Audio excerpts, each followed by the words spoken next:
Hi guys, so I'm here today to talk to you about a question I get asked quite frequently, which is there specific series for each of your books? And that question, along with which book should I read first, is there a certain order I should read them, and which ones would I like, that I can't really answer. That just depends on your personal preference. I usually say go to Amazon, read the first chapter, read what the book's about, see the reviews, that kind of thing. Not that I always have a lot of reviews, because sometimes people say a lot of great things about my books, but to get them to actually go on and write a review is sort of a challenge. But that's a whole other story, whole other rant, another day. Anyways, so now I'm going to talk to you about the various books and what kind of goes with what book. And any of these you could probably read in their own, but if you kind of are, I guess, interested in that area, then you probably like every book in that specific series, for lack of a better word. Now, the first couple of books, for example, I don't really consider them a series. They just sort of coincide. So the first book, Fire, which is about a girl named Tara. She's a singer. She wants to become, she wants to join a band and, I guess become famous, which is sort of the 20-year-old dream, because that's how old she is. And I won't get a whole lot into that, but just gives you a kind of quick overview.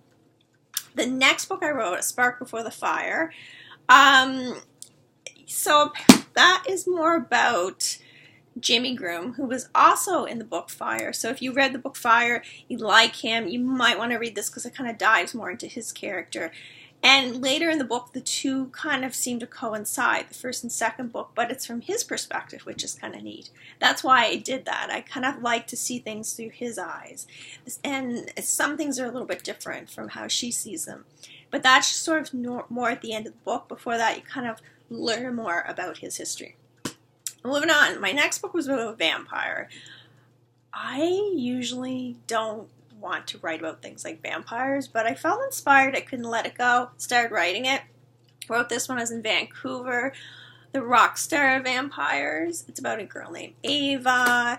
It talks about how she became a vampire. It's very different from most vampire books because I talk about how there's mortal and immortal vampires, and how they're different from what you see on television, what we've been brought up to believe about vampires, how they're actually very human, except for a few things. The blood drinking thing would be one of them. Anyway, and there was a character in it named Mariah, who I really liked. She was feisty, she was strong, really liked this girl. Decided I'd write a book about her, and it became Her Name is Mariah. Definitely one of my more interesting characters. Probably my favorite female character so far. A lot of people really liked her. She had a very vulnerable side, but she hid it very well. I won't get into that a lot. My next book isn't really part of a series, but it's almost like a prequel. It brings a character in that gets involved in the series that I'm writing now. Different shades of the same color. It's a story, it's very funny because this cover is very light and very different from all the rest. And this book is also very different from the rest. I'll show it to you again, different shades of the same color. And the reason why is because it's sort of quirky. It's kind of funny, and depending on your sense of humor. It talks about a girl hits her head and then she starts to see the world very differently. And we're never really sure if it's because of the fact she hit her head and she damaged something, or if it's because she I can't talk this morning, because she just had this accident that kind of made her see life differently, because she could have died. And in that book, there's a character introduced named Chase Jacobs, and he's only in it very briefly, maybe 2 or 3 chapters. He seems really interesting, you could say. And for some reason, when I started to write my next book, I thought I want to write about a male character. And the character Chase really stood out to me because I was very curious about his life. Who was he? What was he about? How did he get in these very, I shouldn't say odd circumstances, but very unpleasant circumstances that he appeared to be in? So I wrote We're All Animals, which kind of goes back a little bit, talks about how he got into a situation that I sort of described a little bit when I was writing different shades of the same color. Kind of learn more about him, his life, how it moves ahead, and how he eventually moves to Calgary and gets involved in a business, which then moves to Toronto. Always Be a Wolf would be the next book in that particular series because it follows Chase further, but it's really exploring his friendship with a man named Diego who comes in around the end of, I guess he was there, yeah, around the end of We're All Animals. And I found him really exciting and fun, and I thought, I gotta explore him more. But I kind of explored him through Chase's eyes. I thought that was a different way to do it.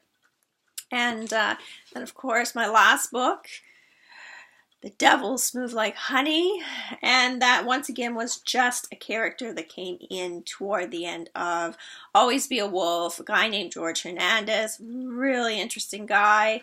Just, there was something about him that stood out. He's probably my favorite character that I've ever wrote about. And he was fascinating. He was just very strong, very dark. But he was like a criminal, but he was very smooth. He knew how to talk to people and manipulate people, I guess you could say. And so the book I'm writing now, which is going to be the follow-up to that, to The Devil Smooth Like Honey, this one, it's going to explore his character more and kind of take you on another little crazy adventure with him, because a lot of stuff's going to be happening in that book. A lot. I'm just editing it now, and I just can't believe how much I packed into 50 chapters of this book. It's short time frame, only in a few weeks. The book takes place over a few weeks, and it's quite interesting. Yeah, and that one should be out soon, hopefully, depending how fast I can finish the edits. By the time you watch this video, it might even be out. If you want to check some more of my YouTube videos, go to my website, Mima on Fire. That would be another good option. My Facebook and Twitter, Twitter I talk about my books, but Facebook you probably learn a little bit more what's going on, or join. You could also join my newsletter. And to find me on Facebook or Twitter, it's Mima on Fire, just like the website, and the website's mimaonfire.com. Some people aren't sure because I'm in Canada.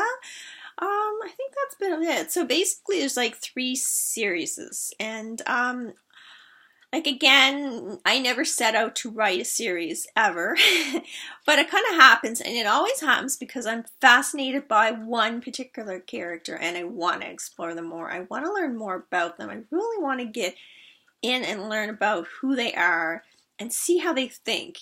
And when I do that, it just happens that I progress a little further into this storyline and what becomes a series.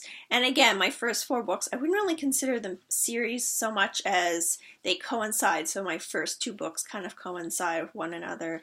My second and third kind of coincide. But from that, and my 5th book is sort of separate. You wouldn't have to read it to kind of get the series I'm on now. But it kind of gives you a little background, a very small little idea. But anyway, yeah, so that's pretty much what's going on with that. And again, go to my website. You can see the breakup of the books. You can learn a little more about them. And of course, you can always message me if you have a question. Have a great day, guys. Bye.